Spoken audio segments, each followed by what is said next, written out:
Hello，大家好，毛毛，我哋而家喺海珠區，今日咧帶大家食一間米芝蓮一星粵菜餐廳，我認為咧係全廣州最好食嘅雀雀煲。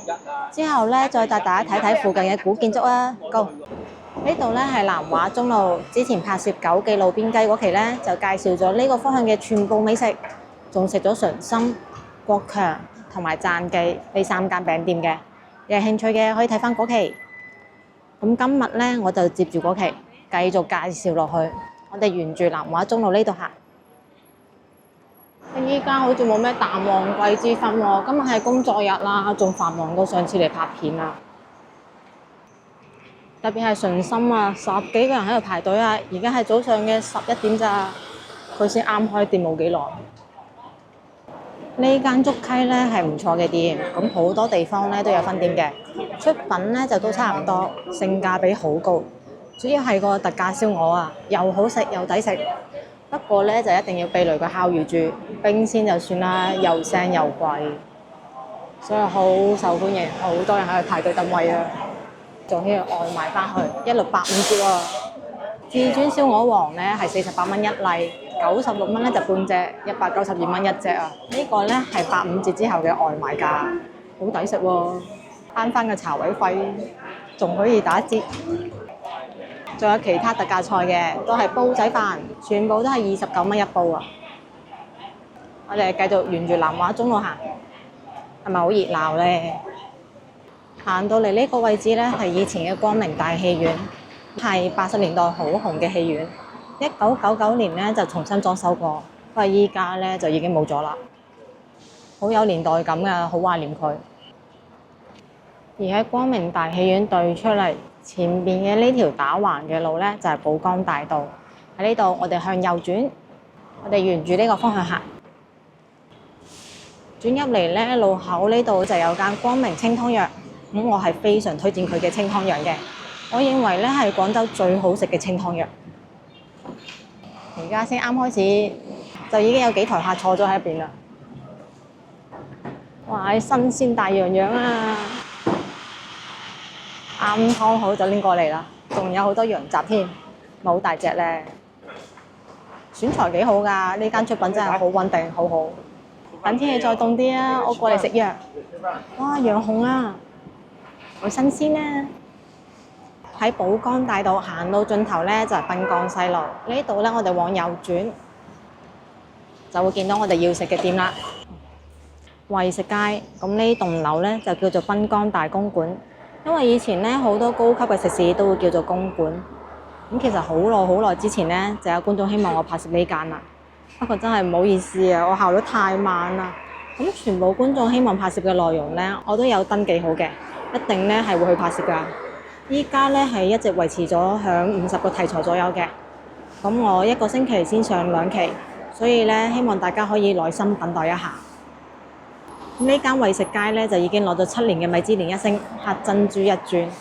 主打咧係做雀雀煲，如果唔考慮價格嘅話咧，係非常推薦嘅一間店。我認為咧係廣州最好食嘅雀雀煲。唔該兩位。兩位啊，有冇嗰個池邊位啊？有。好。話先。好。丁丁，我第一次咁早嚟到攞到池邊位，好耐冇坐池邊啦。咁佢大廳咧係唔接受預訂嘅，包間咧就最少6個人可以預訂。等候廳呢度咧就叫做彩池廳，係為咗紀念廣州積金彩池嘅。咁發源地咧就喺海珠區嘅義龍街。呢個咧係老細嘅一個愛好，裝修得咧確實係特別嘅，無論係天花板啦，因為每樣嘅裝飾物都係彩池相關，有種獨特嘅年代感。彩窗彩池油畫，好符合嗰個年代啲人嘅審美觀。入邊有好多人㗎喎，仲有啲以前好中意嗰種好豪華嘅裝飾咧。佢包間用嗰啲餐具啊，就係呢種風格㗎啦。門口咧就貼晒佢嘅米芝蓮一星獎狀啊，7張。今日嘅山湯咧有金花大龍燈，同埋有價格嘅。等位嗰陣時咧，除咗有茶水、有零食之外，仲可以食雪糕㗎，而且味道好特別，鴛鴦味、番石榴味同埋荔枝味，自助自己拎。臨走嗰陣時咧，都可以攞翻過嚟食㗎。大門口入嚟左手邊咧就係佢嘅海鮮翅，每樣海鮮咧都有寫價格㗎，算明碼實價啦。小葱蒸海斑199蚊一條，大藍龍蝦1099蚊一隻，阿拉斯加蟹呢個咧就係佢嘅招牌菜椒鹽富貴蝦，特大肚啊，899蚊一斤，啊真係好大隻㗎，比之前睇過手臂咁粗嘅仲要粗。仲有其他好多海鮮菜式，小醬蜜糖刺身、牛肉汁焗海螺，啊雞子好新鮮啊！即係雞子139蚊一份，聖子王好大條喎，真係大條，全部都係加大好啊！比我平時出去食嘅仲要大。如果白頭螺可以炒咁大嘅聖子就好啦。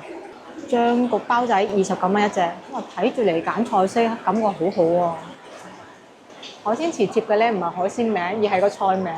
啫啫皇膳，你睇住一大份啫啫皇膳嘅感覺，未點就想食啦，好生猛啊！呢事真係條條都唔生猛，你睇下，一直喺度喐㗎。有人帶位嘅，一到時間咧就可以入嚟坐低啦。好唔該，睇住啲錦鯉食飯。唔單止可以睇到錦鯉，仲睇到佢嘅海鮮池，好大條龍躉啦，好有食慾，好正。而另外一邊咧就佢名廚啫檔啦，係啫檔啊嚇，現場啫俾你睇，好刺激。有冇鑊氣有得睇啦？大廳咧都係啱先睇到嗰種好有時代感嘅裝修風格，以圓台為主。坐好又嚟睇餐牌，一開頭咧係自己嘅簡介，32年啦，上過2次電視添。之後咧就前菜啦，前菜咧就29蚊起到33蚊，成10幾20款㗎。嗱，有49蚊呢啲嘅，99蚊嘅，要精緻又得，接地氣又得，幾咁精緻啊！魚子醬都有啊，99蚊一位，菜式真係好多啊！啫煲咧都要講求個食材新鮮嘅，咁有新鮮嘅食材咧，自然就可以做刺身啦，所以有好多刺身嘅。之後咧就燉湯類啦，燉湯類咧都係一位上嘅價錢，最平咧係49蚊一位。之後咧有到89蚊嘅，全部都係一位嘅價錢，種類比較多。之後就到咗名貴嘅翅啦，紅燒大排翅299蚊，燉湯、燉翅、燉花膠，馳名招牌菜式。最出名嘅咧，就係門口嗰兩幅對聯啦，椒鹽富貴蝦市價㗎，要食咧就問佢價錢啦。咁佢因為已經飛升國際好耐啦，所以菜式咧都係有中文同埋英文嘅。哇！真係萬物皆可追啊，699蚊嘅啫和牛都有啊！好犀利啊！啫炆係咪同源㗎？炆鮑魚、炆海參，之後就經典小菜，經典小菜有好多種啊！缽仔焗魚腸79蚊一份，大部分咧都係79蚊起到百幾蚊咯。呢個都好出名嘅古法燒乳鴿59蚊一隻，寫埋咗創始年份1994年，試一下嚟自94年嘅味道。仲有各種豆腐菜式啊，或者係薑母炆山林雞119蚊一份。每個菜式咧都已經有配圖㗎啦，亦都有中英文，咁大家咧就唔會點錯菜啦。乳鴿咧有好多種口味嘅喎，有滷水㗎啦，有豉油黃㗎啦。你睇下仲有啲咩菜式啱嘅，仲有各種豆腐菜式。原創啫啫煲，原創啫啫煲呢度咧就好多有寫住年份㗎啦。呢個嚟自92年嘅啫啫牛蛙89蚊一份，但係最出名嘅咧係啫大黃鱔99蚊一份，係開店咧就已經有嘅招牌菜式啦。嚟親咧必點嘅，仲有呢個啫啫蠔螺109蚊一份，都好特別嘅，我都係嚟親必點嘅。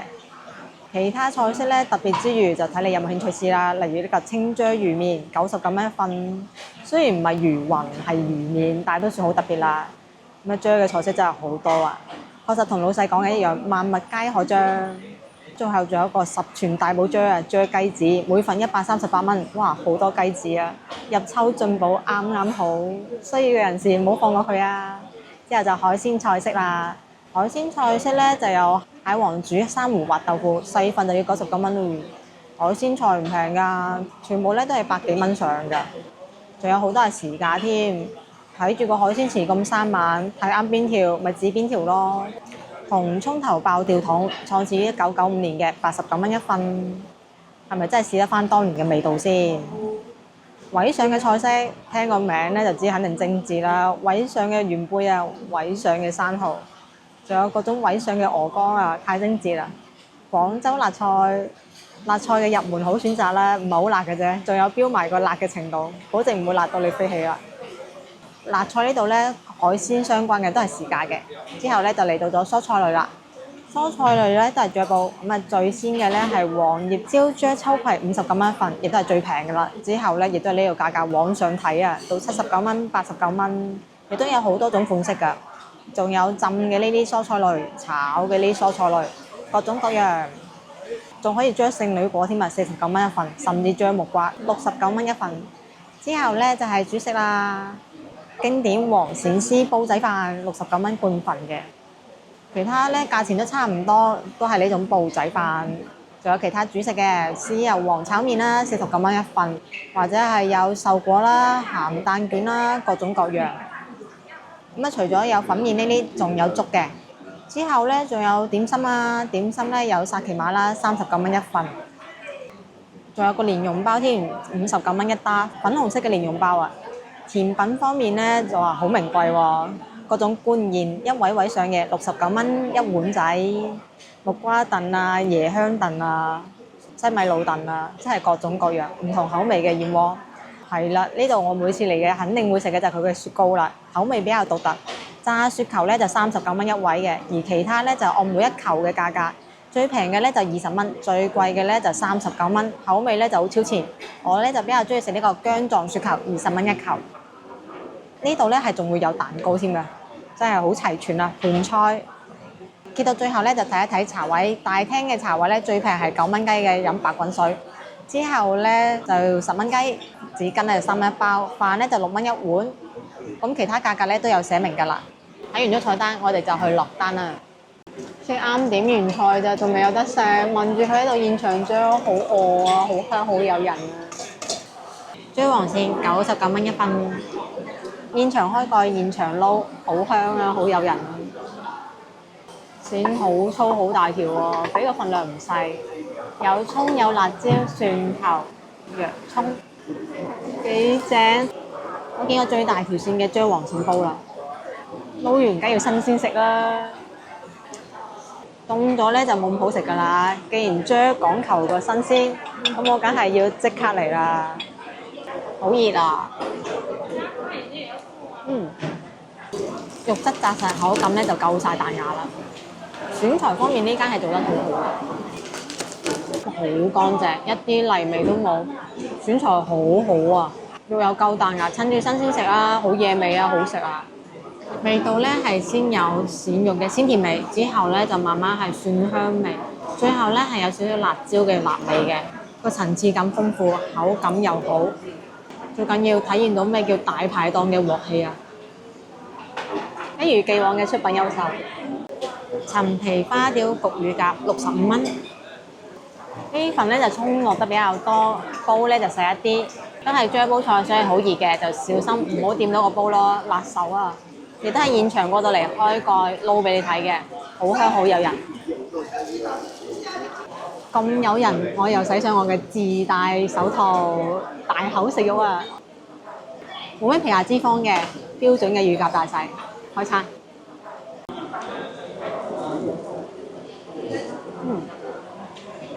大口食肉嘅感覺就係爽，味道獨特。呢個創意咧確實好好，但係呢種蒸法咧就鎖唔住乳鴿嘅水分，所以食落去咧就會有少少鹹啦。唔知有冇可能改良一下咧？因為個味道我覺得好特別啦，好食嘅。出邊食唔到嘅乳鴿，花雕味咧係濃郁嘅，都有少少酒嘅香味啊。而且陳皮味咧又喺度喎，但係最後係肉香味，鎖得住個水分就更加好啦。而家擺耐咗少少咧就睇得到啦，個肉質咧就冇嗰種飽滿嘅水感啦。張蠔烙109蚊，上咗嚟之後咧係會服務員幫你切開佢啊。咁成份蠔烙咧係比較大嘅，唔係傳統嗰種蠔烙嚟嘅，係改良過嘅，有雞蛋啦、生蠔、魷魚，仲擺咗啲葱花同埋。睇上去好誘人，落嘅粉漿唔多，而且做得咧係比較薄嘅喎，咁我應該好脆下。係咪算中式 pizza 咧？俾你感受一下呢份蠔烙，唔一樣嘅做法，改良過嘅。雖然料好多，但係真係做得比較薄嘅喎，比較脆，可以成塊咁樣夾起身嘅。哇！保持咗水準，非常之脆。咁外邊咧係脆嘅感覺，而中間咧係有少少軟糯嘅口感嘅。海鮮味好濃郁，生蠔同埋魷魚嘅選材好好啊，彈牙，粉漿係真係落得好少嘅，所以食落去咧粉感一啲都唔重，非常之脆，而且完全冇腥味。我咧就最怕食到傳統蠔仔落嗰種腥味㗎啦，佢就唔會啊，只有海鮮嘅鮮甜味道，非常之好食啊！食開傳統嘅可以嚟試一試呢一款，保證有一種新體驗啊！真係越食越好食，個黃鱔煲咧保持到水準嘅，鱔肉選材好好啊，好紮實，好彈牙，好濃㗎啲汁係，好嘢味，好嘢味，有種大排檔食啫煲嘅感覺。但我入咗室㗎，而且高檔好多，都食得翻嗰種感覺，唔錯唔錯。最緊要保持到水準，即係你唔好攞咗咁多獎退步先得㗎，我要保持水準就得啦。非常之多料啊，寫身好脆好香，就算擺凍咗咧都唔會話有腥味嘅喎，依然都係好鮮甜。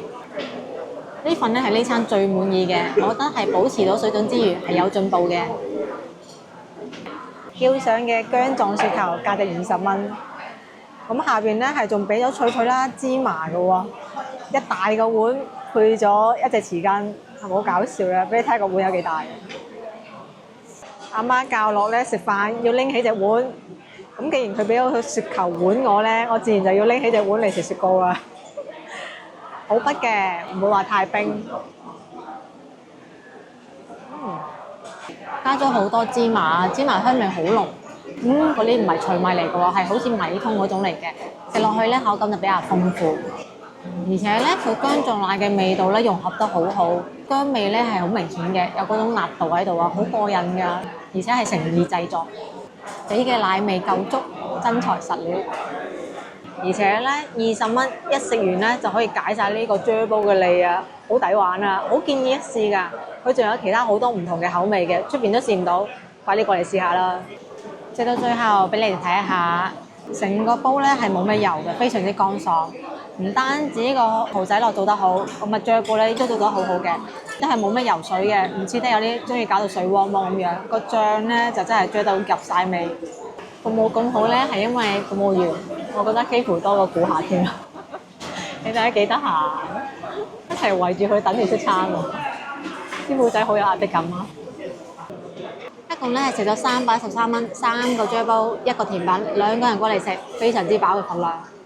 就同大家講一下啦，今餐嘅菜品咧，估唔到係同價格掛鈎嘅喎。最好食嘅咧就係呢個價值109蚊嘅啫蠔烙啦，真係好好食好脆。而第2名嘅咧就平10蚊雞嘅啫黃鱔，選材好，手法又好。而最普通最差嘅咧就係65蚊嘅啫乳鴿啦，實在係價格比較平，所以進步空間咧係好大嘅。手法方面要好好改良一下嚇。如果乳鴿鎖得住個汁咧就更好啦。如果出品咧真係同價格掛鈎得咁徹底嘅話，我就好好奇啦。699蚊嘅啫和牛會係咩味咧？會唔會真係食到哇嘅聲出嚟咧？觀眾如果你試過嘅話，記得話我知喎，我非常之好奇啊！咁雖然而家入咗室，環境高檔，有人侍候住食飯，但係咧話晒都係啫煲菜嚟㗎，味道咧係比較大嘅，油煙味比較重，所以咧千祈唔好着啲貴價衫過嚟食啊！如果唔係會後悔㗎，翻去咧係一定要洗頭㗎。而家食完咧係好大個油煙感覺㗎。食飽咗咧，我哋就出發去睇一睇古建築啦。而家食飽咗走人，嚟食翻個雪糕先。好細個啊，搞到唔可以好似上次食保安時整咁大個出嚟啦。係咁意試下口味啦。呢個係番石榴味嘅。食完出嚟，咁佢正對住嘅呢條咧係濱江西路。每年嘅海珠區花市咧都會喺呢度擺，所以我哋又會叫佢做濱江花市。咁往呢個方向行冇幾遠咧，就會見到另外一間啫伯。咁啫伯咧都係惠食街旗下嘅店，因為惠食街太旺，所以咧就喺旁邊開多咗一間。不過咧都係經常要排隊嘅。咁以前逛濱江花市咧，經常係會先嚟呢度攞個號，再去逛花市。逛完咧就翻嚟可以食宵夜啦。佢嘅裝修風格咧就屬於江湖風，木台木凳搭啲竹棚，好有古裝片嘅感覺。不過入邊嘅油煙味咧就會重一啲。我哋沿住呢個方向行，介紹完呢邊嘅嘢食，我哋咧就行翻去光明戲院嗰邊。呢度往左轉，翻嚟光明戲院啦。咁我哋咧係沿住南華中路嘅呢個方向行。Go！ 行咗100零米之後咧，就會見到左手邊嘅海棠寺啦。之前呢期影片咧都詳細介紹過，今次咧就唔過多介紹啦。有興趣嘅可以睇翻呢期。而喺海棠寺嘅對面咧，就係南華中路231號潘氏大院。咁依家咧係作為海珠區嘅老年大學使用嘅，係河南第一棟歐式別墅。佢咧係比東山嘅別墅豪華好多嘅。依家嘅潘氏大院咧，產權仲係屬於私產，不過咧就由國家託管。咁之前咧係曾經作為過海珠區機關幼兒園使用嘅，依家咧就係海珠區勞幹局管理，作為咗海珠區嘅老年大學使用。講到潘氏咧，就要提到廣州13行嘅商總潘振成。咁年輕嗰陣時咧，佢係曾經出海販賣過茶葉啦、絲綢、瓷器等物品俾西班牙、葡萄牙、英國嘅商人嘅。翻到嚟廣州之後咧，就開設咗洋行。喺乾隆25年，即係1760年，被清政府選派為咗廣州13行商總。潘家咧就成個家族都遷移到咗廣州嘅西拆街。之前拍攝過同福中路嘅龍肚尾嘅潘氏家廟。咁嗰陣時咧就介紹過潘振成㗎啦。當時佢嘅資產咧係有6億法郎㗎，曾經咧係俾法國雜誌評選為18世紀世界首富。行到嚟呢度咧就見到右邊嘅呢間成珠食品，咁佢咧係老廣最熟悉嘅成珠樓，非常推薦佢嘅小鳳餅啊，即係雞仔餅。咁雞仔餅咧就係由成珠樓創嘅，係最正宗嘅味道。至於成珠樓嘅6個都市傳說咧，我都詳細拍攝過一期。我哋依家咧就沿住呢條路道一直行落去，大概行百幾米咧就見到另一間好食嘅店，心城美食店，已經開咗好多年嘅老店。佢嘅燒肉咧係非常好食嘅，當然啦係同燒臘鋪入邊嘅做對比，唔可以對比6蚊一嚿嗰啲嘅。咁佢係早上嘅10點鐘開門，下晝嘅4點鐘開門，經常咧都會要排隊嘅。脆皮厚燒肉59蚊一斤，睇唔睇到層皮啊？非常之厚啊，正啊呢嚿燒肉。路過見到咁靚嘅燒肉，買佢啊！而且有得堂食㗎。今餐咧就食得太飽啦，所以食唔落燒肉啊。我哋而家去對面馬路嗰條巷嗰度入去，咁行過呢條巷咧就可以去到西拆街㗎啦，就係以前潘振成家族住嘅地方。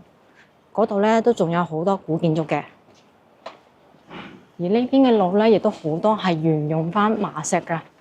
咁麻石咧疏水性好，而且歷久常新，越行越光滑，睇起身係好靚㗎。去到呢個路口咧，我哋先右轉去睇咗雙清樓先。呢條路咧就係龍溪新街，咁雙清樓咧係位於龍溪新街嘅42號。呢度咧有間南華西幼兒園，位於嘅係龍溪新街41號。外牆好得意啊，做咗浮雕嘅圖繪。而喺佢嘅斜對面咧有間好豪華嘅。睇個樣就知唔同啦。呢間咧就係雙清樓啦，係廖仲愷、何香凝嘅故居。咁有一年中秋，何香凝咧就觸景生情，寫咗願年年此夜，人月雙清嘅詩句。呢個咧就係雙清樓名字嘅由來。而廖仲愷咧係孫中山嘅戰友，喺1925年響越秀南路89號嘅國民黨中央黨部門口被刺殺。咁何香凝咧應該就聽過嘅人好多啦，都係同盟會早期嘅成員。依家咧係作為博物館使用，逢周一都係閉館嘅。沿途咧係掛咗好多兩位嘅事蹟。咁屋咧係保持咗以前嘅格局，而且維護得好好喎。上面嘅梁柱啊、樓梯啊、磚啊，全部都係有維護㗎。上面睇一睇咩叫西關大屋，係咪好高大威猛咧？呢度咧就唔係仿舊嘅，係真係舊。呢度嘅地板瓷磚同我上下九嗰間祖屋咧非常之相似啊！一樣嘅配色，一樣嘅格局，好懷念啊！就係我間屋咧冇咁大咯，佢間屋真係好大。呢度咧係其中一邊嘅電廳，依家咧係掛咗好多國畫，仲有啲好舊嘅台啊、凳啊、樓梯。以前嘅閣樓咧就咁樣噶啦，好似翻咗細個嗰陣時喺祖屋度跑嚟跑去嘅感覺。呢啲牆咧都係以前舊嘅牆啊，嗰種泥質感啊，而家仿唔嚟嘅。行呢條樓梯咧就可以上啱啱先睇到嘅閣樓啦。咁前面嗰幾級咧就應該係嗰陣時改咗做水泥嘅，後邊咧就沿用翻以前嗰種木樓梯。行起身咧會有恐怖片感覺嘅木樓梯啊，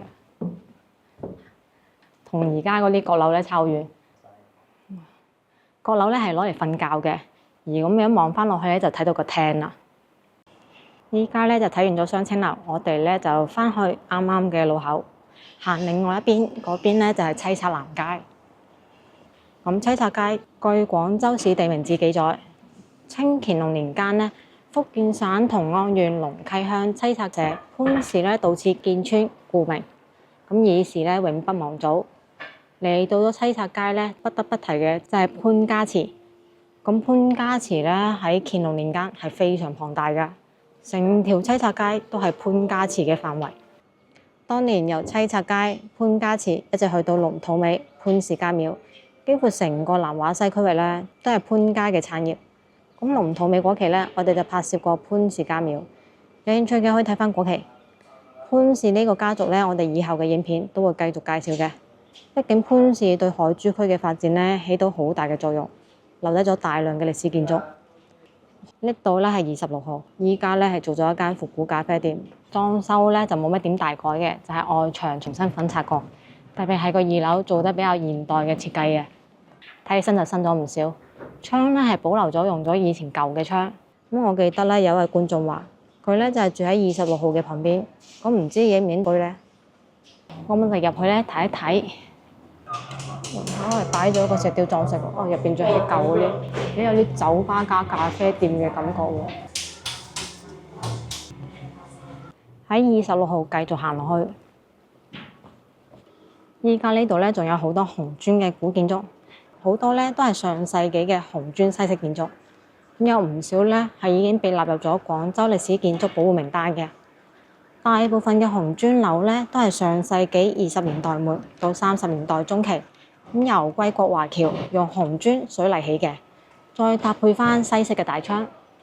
依家咧有唔少樓修葺緊，最豪華嘅咧應該就係呢間西拆街2號。呢間咧係睇得出有羅馬柱同埋花崗岩，而且咧係水磨青磚外牆、馬石門框、趟龍門、馬石台階，係好難得嘅中西合璧別墅。搭配咗羅馬柱之外咧，仲有印花嘅地磚啦、西式嘅檐拱啦、意大利嘅批盪，夠晒獨特啦。不過而家咧係仲有人居住嘅，所以睇睇好啦，唔好阻住人哋生活啊。呢度咧係側面窗咧，仲有好多保留喺度嘅。不過而家咧唔知住咗幾多戶人喺入邊咧，因為間間房咧都唔同風格嘅喎。樓頂上面都開始生大樹啦，唔知有冇人管一管咧，會唔會破壞樓宇結構㗎？嗰陣時嘅豪華大宅，而家咧有啲7080落嘅感覺啦。繼續行落去，有濃郁嘅歲月痕跡。你睇下嗰個陽台俾一棵大樹爬過嘅。咁而家咧斬定咗啲樹根喺度，仿都仿唔嚟呢種古舊。呢座樓咧其實整體係非常之大嘅，入邊真係唔知住咗幾多戶人啦。洋樓隔離咧係而家嘅南武中學學生公寓，就係以前嘅33中。咁咧係一般般嘅學校，唔算太好，亦都唔算太差。不過咧都有成70年歷史啦。幾個月前咧就啱啱改咗名，叫做廣州南武第2實驗學校。呢個咧係40號，呢個院子咧就特別靚嘅，因為佢係清末畫家劉玉新嘅畫院。而家咧係丟棄狀態，但係睇得出嗰陣時幾咁豪華，有自己嘅小花園㗎，有好多精緻嘅小設計嘅。咁啊小洋樓嚟嘅。嚟到咗路嘅盡頭咧，右邊咧就係潘家祠啦。呢度嘅巷名咧，亦都係叫做潘家祠嘅。咁佢咧又叫做潘能敬堂，因為潘家祠堂咧被破壞得嚴重，大部分嘅建築咧都已經改建成咗民居啦，已經好難睇得出以前龐大嘅祠堂輪廓啦。我咧係揾到咗潘能敬堂嘅舊相嘅，以前咧係咁嘅樣嘅，就只有路名仲可以表達一下，曾經咧呢個部分成條街都係祠堂嚟嘅。無論係牆啊，抑或係屋頂咧，重新翻新過，同啱先睇到嘅雙清樓唔同，冇嗰種舊嘅感覺咯。除咗啱先睇到嗰棟潘家祠之外咧，後邊呢度仲有一棟，成棟咧係被包住咗嘅，喺度修葺緊。不過其實牆同埋窗咧都睇得出已經唔係最原始嗰陣時嘅質地㗎啦。巷後咧就有一塊刻住潘能敬堂祠道界嘅古石碑。咁潘能敬堂咧就係潘家祠堂。呢個咧係遺傳不多潘家開香燭祠嘅物證之一。以前呢度咧係呢個樣嘅，呢條葱咧就係素珠葱。咁今日視頻咧就到呢度啦，中意嘅視頻想食地道嘅粵菜咧，就關注我頻道啊，點個 like 分俾朋友仔，下期見啦，拜拜。